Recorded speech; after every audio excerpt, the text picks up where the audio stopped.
Yo creo que el boom latinoamericano es uno de los movimientos literarios más importantes que se ha dado a lo largo de la historia de la literatura en español. Y como todos los movimientos literarios, son impredecibles, insólitos, azarosos e inexplicables. ¿Por qué en cierto momento de nuestra historia latinoamericana se conjugan esas 4 plumas admirables, excepcionales, que son Cortázar, Vargas Llosa, Fuentes y García Márquez, que son como los más representativos? Por supuesto que hay muchísimos más en ese tiempo. Basta señalar a Juan Rulfo, Carpentier, a Borges, pero ellos como que simbolizan el boom. Ahora, lo que a mí me parece curioso es esta conjunción de nombres en un momento dado. Tengo un ejemplo que puede también ilustrarnos al respecto. ¿Por qué se da la conjunción de escritores como Dostoyevsky, Tolstoy, Chekhov, Andreyev, Gorky en el momento más complicado de la historia de Rusia? Exactamente cuando está a punto de caer el zarismo es cuando se da este movimiento.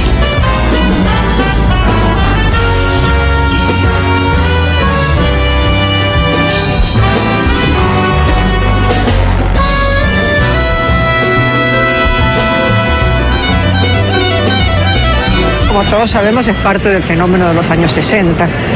Empieza antes, de alguna manera, empieza a bullir al fines de los 50, pero poco. Yo creo que es un tema de los años 60, 62, 63, 64.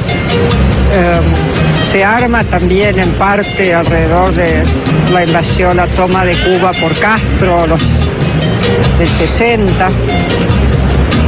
Es un fenómeno que va creciendo en realidad. Hay un momento en que Rodríguez Monegal, el crítico uruguayo, arma toda la estructura y acuña la palabra boom para reunir a todos estos escritores que en realidad latinoamericanos, que en realidad eran amigos entre sí. Se acabó la ley, me gusta la población, el bullicio y el gentío. El boom nace más bien como una reunión de amigos. De algún modo Fuentes, García Márquez plantearon el nacimiento de ese boom con aquel viaje juntos que hicieron a Praga para visitar a Milan Kundera. Debe ser hacia el año 63, 64, tal vez un poco más tarde. No hay que olvidar que García Márquez se incorpora en el año 67 y que hay otra figura del boom también trascendental, que es Mario Vargas Llosa.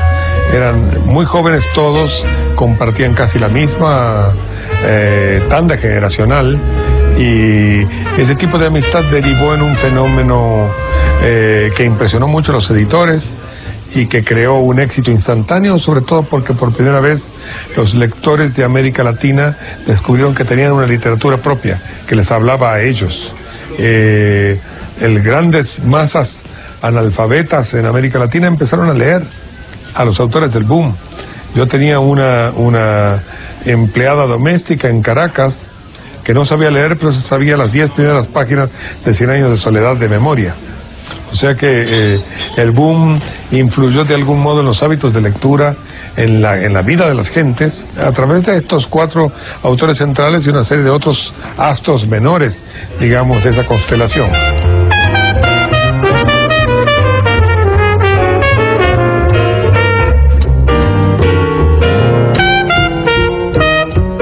Sin embargo, el gran fenómeno de la literatura latinoamericana, no hay que olvidarlo, fue Miguel Ángel Asturias en Europa.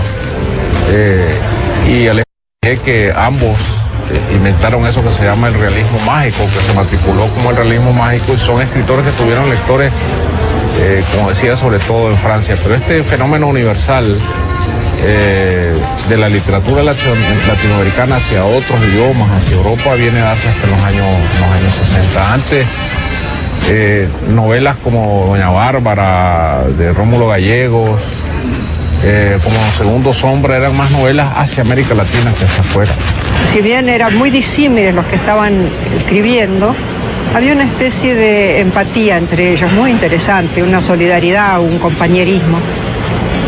Después, por ejemplo, Vargas Llosa se fue apartando de toda esa simpatía de izquierdas que tenían todos. Y bueno, cada uno fue haciendo cada vez más y teniendo fama por su lado.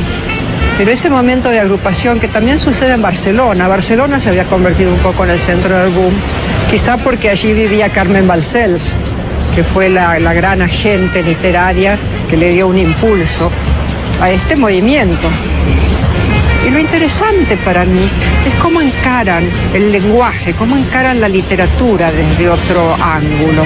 Empiezan a hablar desde otro lugar, un poco partiendo de las propuestas de Carpentier de lo real maravilloso. Esa es la línea García Márquez, digamos. Otra tenía la línea, Cortázar era un hombre mucho más cercano a la patafísica, sería la línea Macedonio Fernández, una línea más argentina, más, digamos, de tierras frías.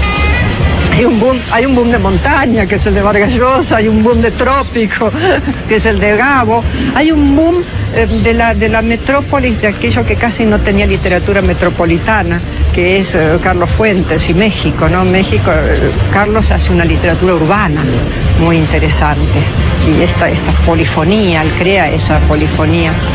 Así que cada uno van creando su propio estilo, pero hay un ambiente, hay una especie de conjunción de alma que a mí me parece muy interesante entre ellos, y además podría decir que cambian el paradigma. Se ha hablado mucho de los cambios de paradigma, no desde Prigogine. En la ciencia ha habido grandes cambios de paradigma, pero en la literatura pocos, y yo creo que surge ese fenómeno que se dio a llamar literatura latinoamericana como una unidad, de alguna manera. Fue una moda por cuanto se comenzó a hablar de la novela latinoamericana en todas partes, y esto atrajo muchas traducciones en la brecha abierta por Cortázar, García Márquez, Vargas Llosa, José Donoso, Carlos Fuentes. Por ese boquete se fueron muchos que nunca valieron la pena como escritores, pero eso así es, ¿no? En el boom, porque fue un boom comercial, entonces las editoriales compraban cualquier cosa que viniera de América Latina, en Alemania, en Francia, en Italia, ya no se diga en España. Pero cuando estas grandes tempestades se producen, uno tiene que ver lo que quedó allí sobre la arena, ¿no? Una vez que la tempestad pasó.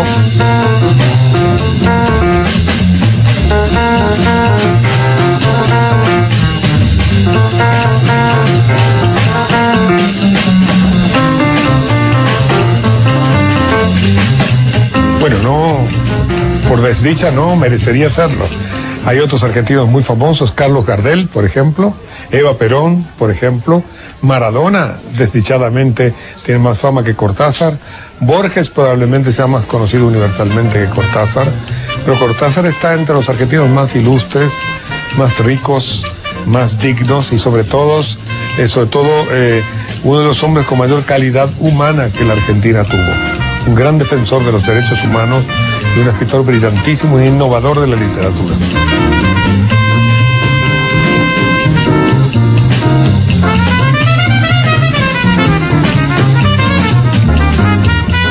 ¿Por qué los grandes nombres, algunos de los grandes nombres también de nuestra literatura en el siglo XX, se dan justo a partir del movimiento revolucionario? Piensa simplemente en Vasconcelos, en Azuela, en Martín Luis Guzmán, etc.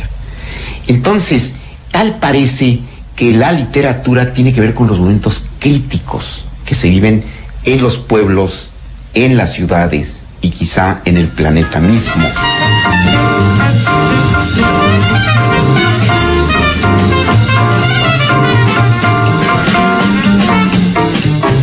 Y quiero citar, digamos, a Cortázar. Él decía una cosa muy interesante en 1975 en una entrevista que le hicieron en México, y decía que entre los hechos históricos de América Latina en el siglo XX, uno muy importante era que los lectores latinoamericanos habían descubierto a los escritores latinoamericanos. Esto creo que es el hecho trascendental de lo que se conoce como el boom, que es un fenómeno que parte de América Latina, y habría que preguntarse, bueno, ¿qué significó para América Latina? Porque pues antes de que se leyera a estos escritores latinos, o leyéramos a los escritores latinoamericanos, pues ahí leíamos a los escritores franceses. Creo que todos los que somos de tenemos ya varias generaciones, leímos a La náusea de Jean-Paul Sartre, o El extranjero de Camus, El oeste pario de Hermann Hesse. Leíamos a Hemingway, a Steinbeck, a Dos Passos, a Faulkner. Pero no se leían los escritores latinoamericanos. Entonces, este hecho es muy importante y pues Cortázar lo mira con una lucidez y con una modestia. Fue muy modesto frente a lo que se pensaba que era el boom, Cortázar. Y yo creo que esto tiene que ver con las transformaciones que se dan en América Latina hacia la década de los 60. Las economías latinoamericanas conocieron un crecimiento importante. Hubo un avance en la urbanización, una ampliación de la clase media, y una pregunta que habría que hacer es quiénes eran esos lectores, ¿sí? Y bueno, quiénes eran los lectores de sus escritores. Y bueno, ahí juega un papel muy importante la universidad, o las universidades en América Latina, de estas generaciones que aparecen en los 60, que leen. Es decir, había lectores, aparece una generación de lectores que descubren que tienen sus escritores.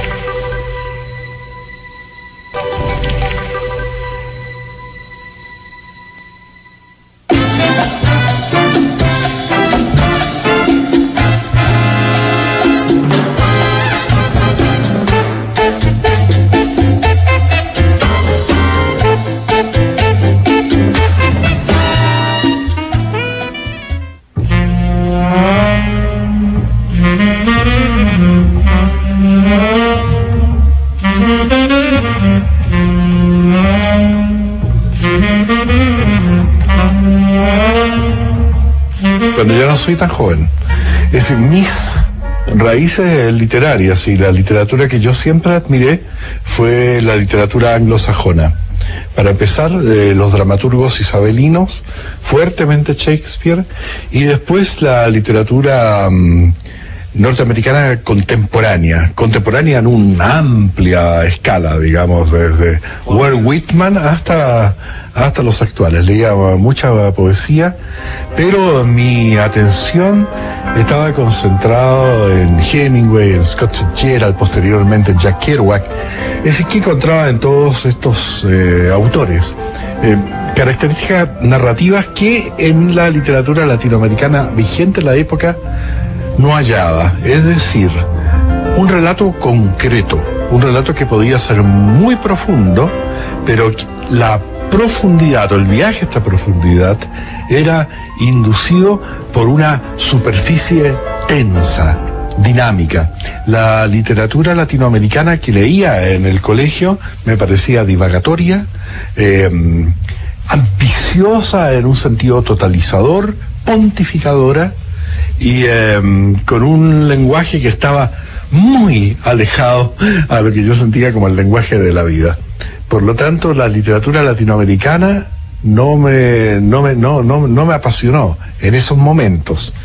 Y cuando entra la literatura del boom, ahí sí que quedo sorprendido con esa vitalidad, con esa energía, y ya comienzo a leerlos y me entusiasmo hasta tal grado que, siendo un joven becado en la Universidad de Columbia en Nueva York, decido cambiar la tesis que estaba haciendo, que era sobre un tema filosófico, y le propongo a la Facultad de Letras de Columbia University hacer mi tesis sobre un libro que acaba de aparecer, que me parece ya que merece una tesis. El libro era Rayuela de Cortázar.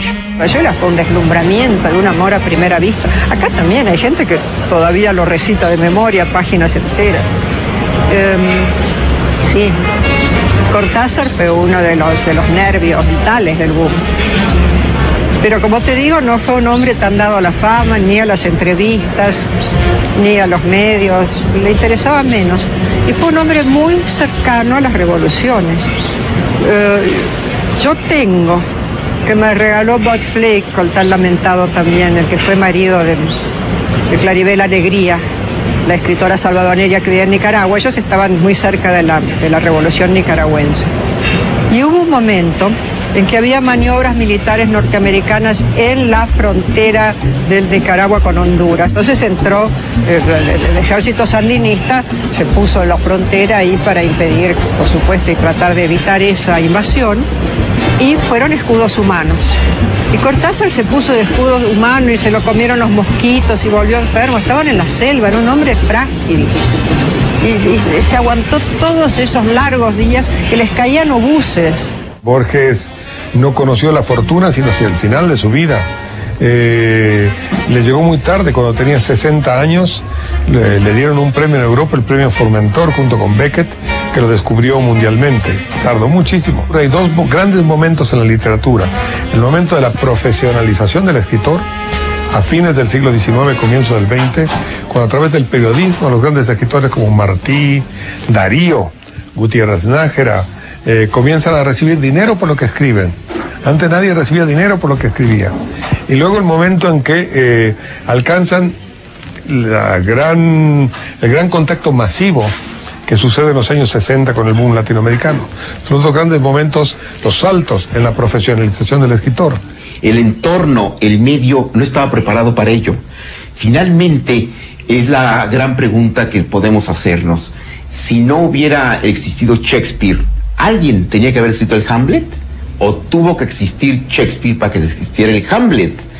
Yo creo, en lo personal, que tuvo que haber surgido en ese momento ese hombre que se llama Shakespeare para darle forma a toda una inquietud que estaba latente en el aire, en el ambiente. El boom fue un fenómeno bastante colectivo, y cada uno de ellos fue naturalmente muy diverso. Lo que caracteriza a los narradores del boom,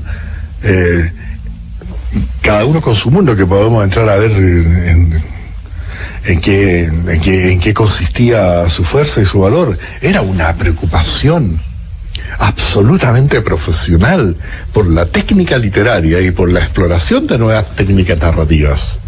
Eso fue algo absolutamente deslumbrante, que estaba ajeno en la narrativa anterior. La narrativa anterior se proponía dar a conocer un mundo, contar una buena historia. Aquí la técnica era cómo ahora revitalizar el lenguaje, encontrar técnicas que dieran una frescura y que dieran cuenta de la complejidad del mundo contemporáneo.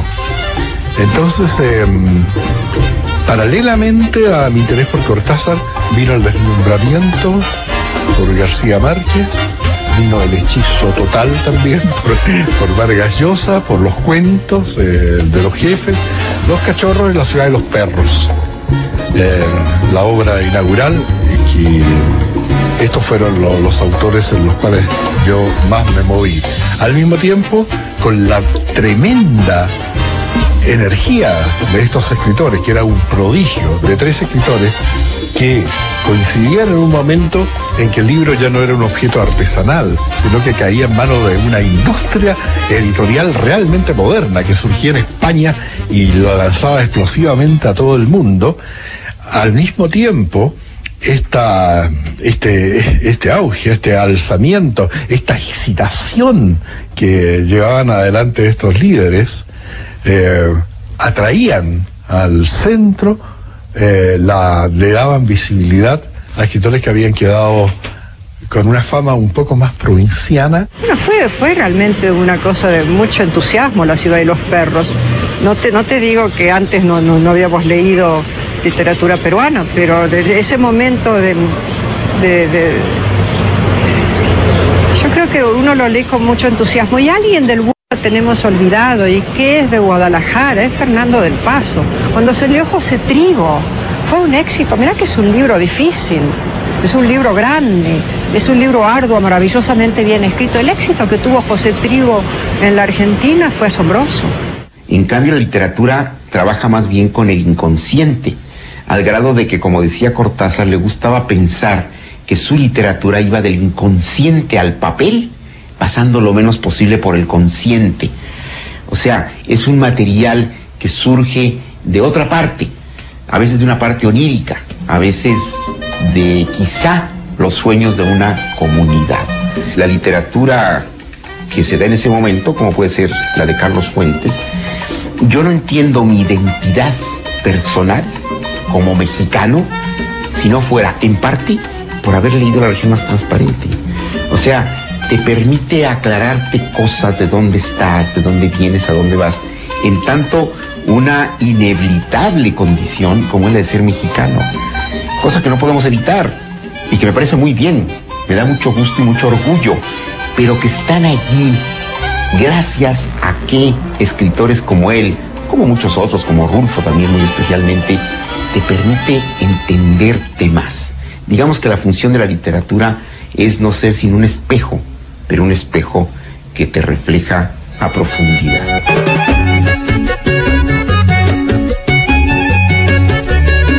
Cuando en 1982, repito, fui elegido a la presidencia de Colombia, García Márquez, mi amigo, no votó por mí, sino por mi contraparte, que era el presidente Alfonso López Michelsen. A los 2 días de la elección, una periodista norteamericana me preguntó, García Márquez era su amigo, ¿y por qué no votó por usted? ¿Qué explicación encuentra? Y le dije, es que él es un inmenso escritor, pero un pésimo político. Y eso sigo creyendo, que es un pésimo político. Y 100 años de soledad, pues, la apoteosis. Un vallenato de 400 páginas.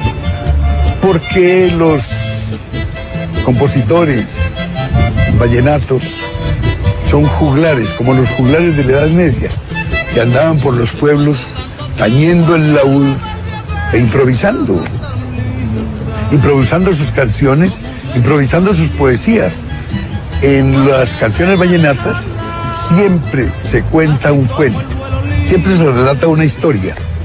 Por eso García Márquez, un poco temerariamente, pero sabiendo lo que decía, dice, 100 años de soledad, un vallenato de 400 páginas, es decir, una historia multiplicada por muchas historias durante 400 páginas.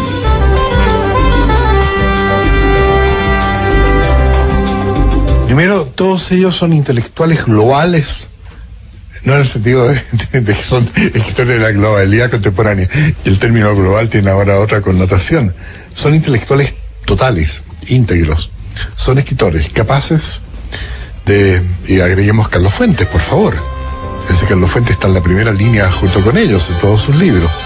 Son escritores capaces de hacer una obra maravillosa, de hacer periodismo cotidiano. Están implicados en la política de sus pueblos. Son ensayistas, son brillantes analistas de la realidad, intervienen en política, hablan idiomas, se mueven por el mundo, son cosmopolitas, obtienen los premios más grandes que hay en su momento, los cuales le da una importancia mediática. Entonces es un montón de factores, pero lo decisivo es la capacidad que tiene este grupito de ser intelectuales móviles, totales, inteligentes, polémicos.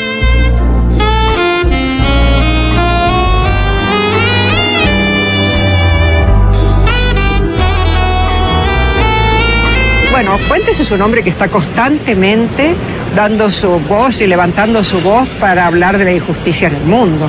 Fuentes es un hombre que no deja pasar uno de los horrores que pueden estar cometiendo en cualquier parte del mundo. Es un hombre muy atento a la cosa política. Lo admiro mucho a Fuentes, en ese sentido, aparte de escritor, de un gran escritor, como un hombre que pudo haber sido presidente de México, si se lo proponía. Es un hombre políticamente muy armado, y sin embargo él es fiel a su literatura y a su escritura, y sabe que su arma es la palabra escrita.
no hay una mujer? A ver, sorprendentemente en aquella época, estoy tratando de ver, yo creo que había mujeres.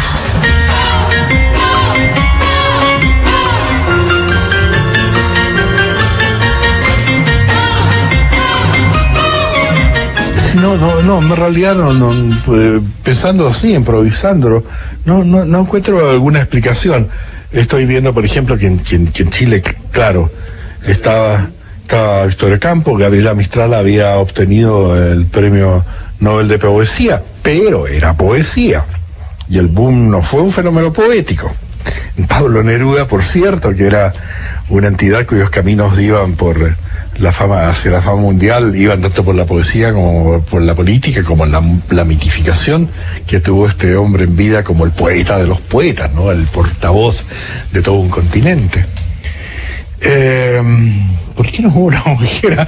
Buena pregunta, no he reparado en eso. Había poetas, Victoria Ocampo. En Chile había una gran escritora que es la favorita de los críticos chilenos, María Luisa Bombal, con la Amortajada y La Última Niebla, que por ejemplo los derechos de esas novelas habían sido compradas por Hollywood. O sea, habían detectado que había una gran calidad y pensaban hacer una gran película con La Última Niebla. Incluso tenían pensado que la protagonizara Greta Garbo, pero no prosperaron. Bueno, y recordemos también que la publicación masiva de obras de mujeres se produce a partir casi del boom, un poco después del boom. Es decir, las mujeres comienzan a conquistar espacios y a polemizar sobre su situación desmedrada en un mundo patriarcal, es decir, regida la cultura y la política por hombres, y después comienzan a tener mayor visibilidad. ¿Qué pasó con el boom y cuáles son las perspectivas o el futuro de la narrativa latinoamericana? Entre las mujeres, pues yo, como lector, pude leer a escritoras, el caso de la escritora brasileña que no nace en Brasil, Clarice Lispector, porque aunque hubo nombres muy importantes, recuerdo en este momento la escritora y crítica de arte argentina Marta Traba, ella de las grandes figuras de la narrativa latinoamericana de los 60, con obras tan importantes como América Latina, un título muy interesante de una de sus novelas. La Semana de Colores, yo creo que es uno de los libros más leídos de Elena Garro, y con toda razón, es una colección de cuentos perfectos, diría yo.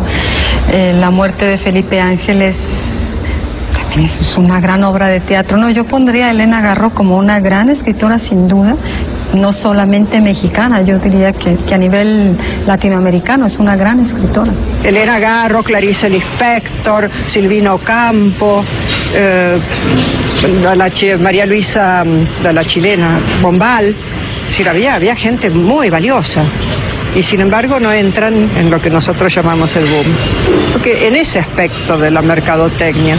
Pero en el otro, yo estoy muy agradecida a esa movida. Estoy muy agradecida porque, siendo de la generación posterior, yo llegué a Nueva York en el 79, en medio de la peor dictadura militar argentina, y había un enorme interés por la literatura latinoamericana. Y se decía que las grandes literaturas del mundo eran la latinoamericana y la de Europa del Este. Y esas eran evidentemente eran los que innovaron. Hubo una innovación en el lenguaje, una percepción del trabajo del lenguaje, de lo que es la literatura, que si bien antes existía como tal, el público lector no lo percibía. No sabría, porque habría que hacer un balance, digamos, y que tantas escritoras realmente valiosas hay, que tanto es un problema demográfico también, porque la práctica de la escritura de las mujeres, bueno, no es reciente, pero sí su ingreso, digamos, a la vida activa, a la posibilidad de publicar y todo esto es bastante reciente. Entonces, bueno, siendo Elena Garro la mujer de un gran poeta conocido y loado y celebrado como Octavio Paz, pues quizás ahí en ese sentido se ha quedado un poco a la sombra. Pero es una grandísima escritora, Elena Garro, sin duda.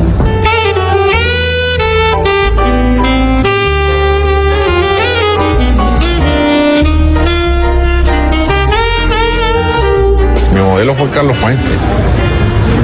Yo aprendí mucho de Vargas Llosa, pero mi gran modelo intelectual, de escritor, pues fue Carlos Fuentes. Porque Fuentes era un escritor que tenía... Gabo es el gran escritor de la imaginación, pero para mí Carlos Fuentes era, además de escritor de imaginación, el gran intelectual que se expresaba públicamente, como lo sigue haciendo, ¿no? Sobre todos los temas, como Voltaire, ¿no? El gran defensor público, ¿no? Y eso sigue siendo para mí Carlos Fuentes, y yo me sentía muy retratado en esa imagen del escritor que siempre está hablando críticamente de los temas que le interesan al lector también.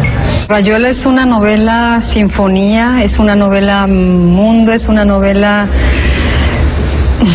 que tiene una estructura compleja, que tiene innovación por parte de la forma, por parte del tema.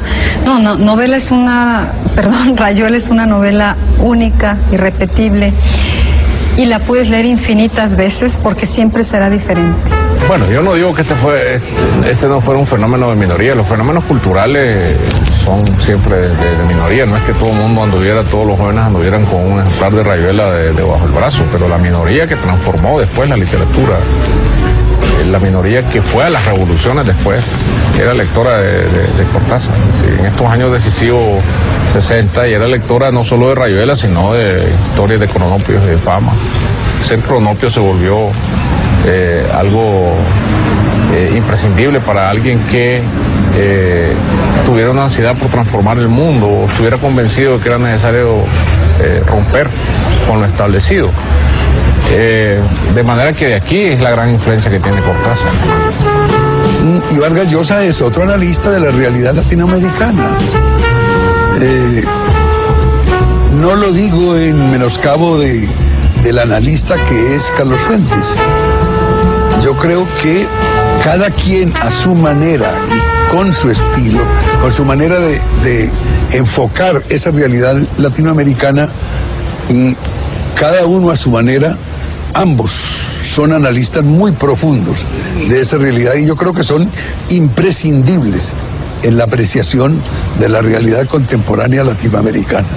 La muerte de Artemio Cruz y Auras, las dos son de una belleza inconmensurable. Bueno, Aura tiene el encanto de esa lectura envolvente, la forma del tú y la implicación del alma del personaje es también una delicia. Y la muerte de Artemio Cruz, bueno, es una obra envidiable, es decir, personajes situados medio a medio en una situación crítica del contexto de un país en crisis, donde asoman todos los grandes temas políticos de América Latina, con una prosa magistral, gran libro. El ejército de Somoza, que detectaban lugares clandestinos de la guerrilla sandinista y entraban a saco, mataban a los combatientes. Ahí más de alguna vez apareció un libro de Cortázar, Rayuela, o La ciudad y los perros de Vargas Llosa, entre los libros allí de las pertenencias incautadas a los terroristas, ¿no? Como se les llamaba entonces a los guerrilleros. Entonces, ¿por qué? Porque la guerrilla en Nicaragua fue hecha por universitarios, no hay que olvidarse de eso, y en El Salvador también, ya no se diga en Cuba, ¿no? No fue un fenómeno de obreros y de campesinos como dice la leyenda, sino que eran universitarios, estudiantes que habían abandonado las aulas para irse a la clandestinidad y por lo tanto tenían una cierta formación cultural y ya no se dio a política, ¿no? Igualmente podemos hablar ahí de polifonía, podemos hablar ahí de una novela que es todo, una novela donde uno se encuentra, donde la palabra canta. Es una novela maravillosa también, La ciudad de los perros. Y yo tendría mucha dificultad en elegir también alguna otra obra de Mario Vargas Llosa, porque son tantas las novelas maestras que tiene Vargas Llosa que, bueno, no sabes La ciudad de los perros, Conversación en la catedral. Las últimas obras de Vargas Llosa son también enormes novelas, grandísimas novelas.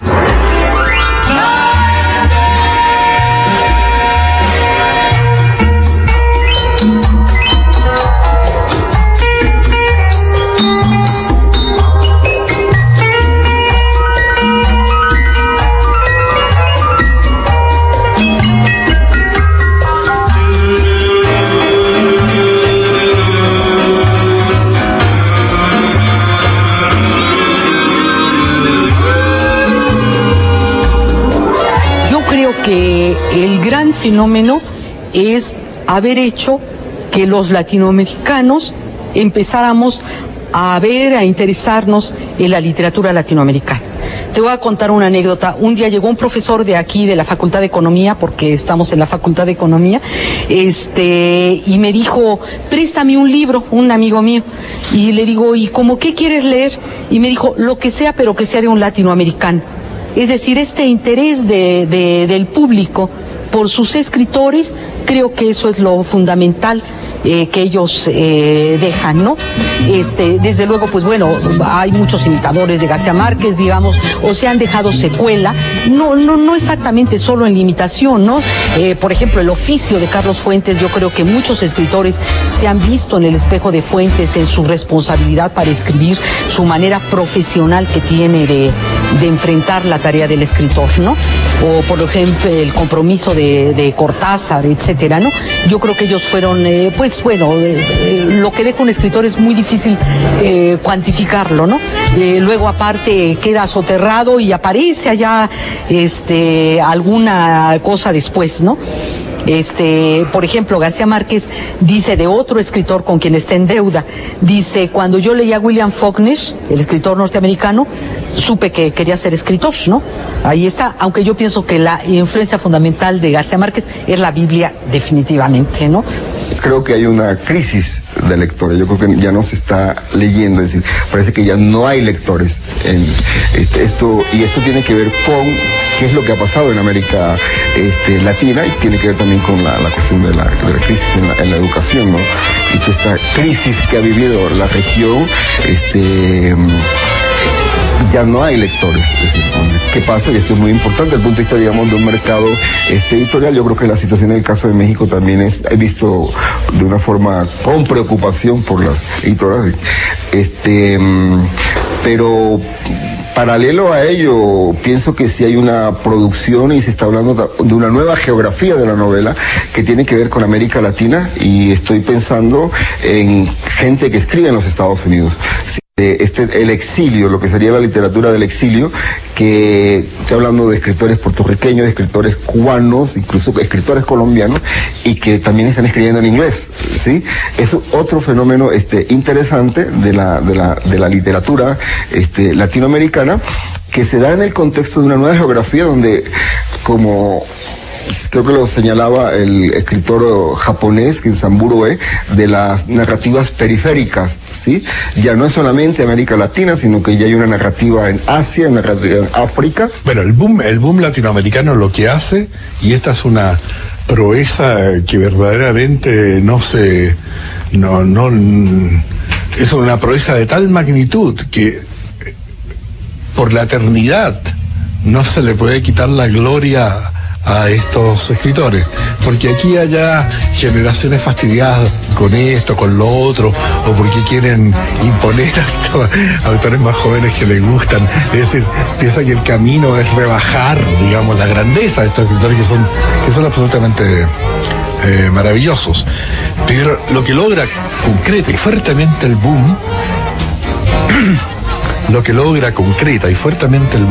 es situar la imaginación latinoamericana, la fantasía latinoamericana en el imaginario universal. Es decir, a partir de ellos, el mundo de la literatura se amplía y entra todo un continente. Entonces, estos que son brillantes, los de avanzada, y conquistan inmediatamente las tierras, evidentemente que dejan el camino sembrado y abierto para los otros, para la generación del post-boom y también para las generaciones actuales, que evidentemente están favorecidos por la generosa luz que los autores del boom arrojan sobre ellos. Y también tienen que estar agradecidos todos aquellos escritores de antes del boom. Bueno, hay quien dice que hay el segundo boom o el pequeño boom, etcétera, y ponen a Salvador Elizondo, no sé por qué ponen a los mexicanos, a Gustavo Sainz, etcétera, pero yo creo que son escritores que van por otro lado, ¿no? Que definitivamente, digo, Salvador es un tipo de escritor que no tiene nada que ver, yo siento que no tiene mucho que ver con el boom, ¿no? No porque, bueno, es amigo de Fuentes, pero no quiere decir que tenga nada que ver con su forma de escribir. Es una forma de escribir muy europea, ¿no? La de Salvador, ¿no? Y yo creo que Gustavo Sainz en el contexto de Jack Kerouac, por ejemplo, ¿no? Que es un fenómeno de la literatura norteamericana, ¿no? Estaba yo leyendo que Jack Kerouac murió como por 54, Jack Kerouac, y está vendiendo en Estados Unidos 10,000 ejemplares cada año de On the Road, o sea, por el camino, ¿sí? Entonces, bueno, digo, es un fenómeno increíble, pero esto sería el camino de José Agustín, por ejemplo, que esta literatura hablada, la prosa espontánea del tipo de Kerouac, ¿no? Pero creo que son otro tipo de escritores. Yo creo que ellos pues están bien ahí, es el boom de la literatura latinoamericana, y llamemos de otra manera a los otros movimientos que pueden ser tan importantes como pero claro, es muy importante porque el valor de las obras, ¿no? Yo creo que 100 años de la soledad es una obra maestra, ¿no? Yo cuando se publicó, te he de decir que con un ojo muy premonitorio, está mi nota publicada a los no sé qué, un mes de que salió 100 años de soledad, y yo digo, es el Homero de América Latina, porque está aquí la historia y la mitología de América Latina y tal y tal. Entonces yo inmediatamente me di cuenta, por lo menos es de las cosas que más me enorgullezco, de haber reconocido el talento de García Márquez en el momento en que salió, ¿no? Y Carlos Fuentes es un escritor formidable. Ahí está Aura, o ahí está, a pesar del señor Abascal, ¿verdad? Y ahí está estas novelas extraordinarias, La muerte de Artemio Cruz, ¿no? Todas las novelas de Fuentes, todas tienen algún mérito, alguna cosa muy importante, ¿no? O Rayuela, ¿no? Hablamos aquí de los libros del boom, pero pues bueno, se podrían mencionar otras obras de Cortázar que son también muy importantes. El perseguidor, que antecede a Cortázar y que es, digamos, el pivote, ¿no? Una cosa que no mencioné es el jazz.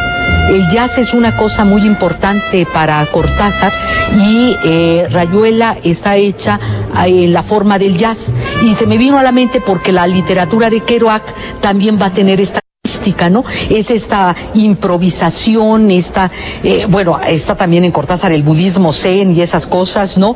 Las teorías de Einstein, etcétera, ¿no? Entonces, bueno, es que son temas verdaderamente inagotables, estos escritores formidables que tenemos, ¿no? Y que siempre estaremos admirando. A mis 12 años de edad estuve a punto de ser atropellado por una bicicleta. Un señor cura que pasaba me salvó con un grito: ¡cuidado! El ciclista cayó a tierra. El señor cura, sin detenerse, me dijo: ¿ya vio usted lo que es el poder de la palabra? Ese día lo supe. Te quisiera yo hablar también todavía algo de García Márquez, ¿no? García Márquez, lo que le pasa con García, él no toma en cuenta lo verosímil, es decir, nos va a contar todas las supersticiones, todas las cosas. Hay una frase en 100 años de soledad que no sé por qué no han explotado más los críticos. Fernanda del Carpio dice: si se lo creyeron a la Biblia, ¿por qué no me lo van a creer a mí?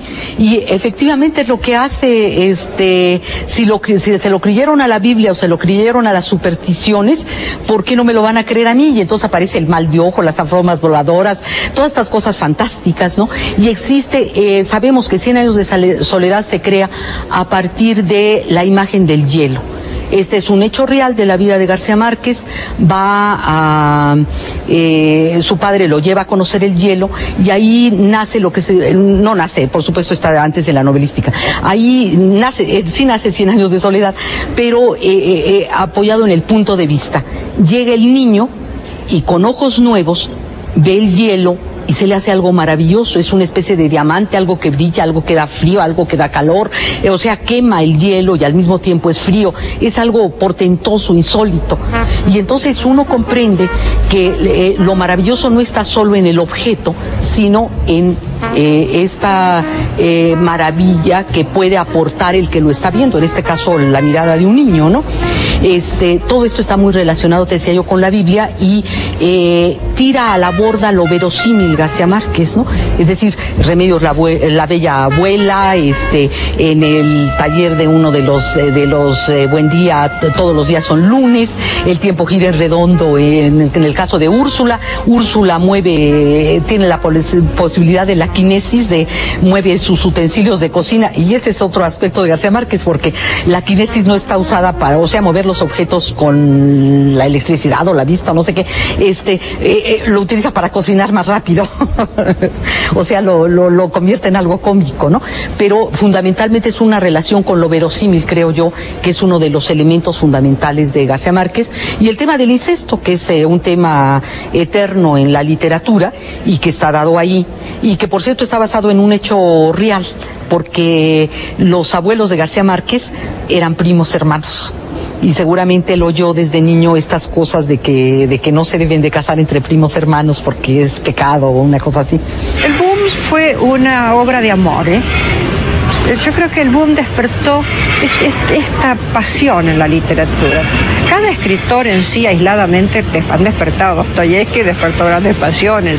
Dickens esperaban, como sabés, los barcos desesperados, los americanos que lleguen los barcos para traer qué pasaba con la pequeña Molly y todo eso.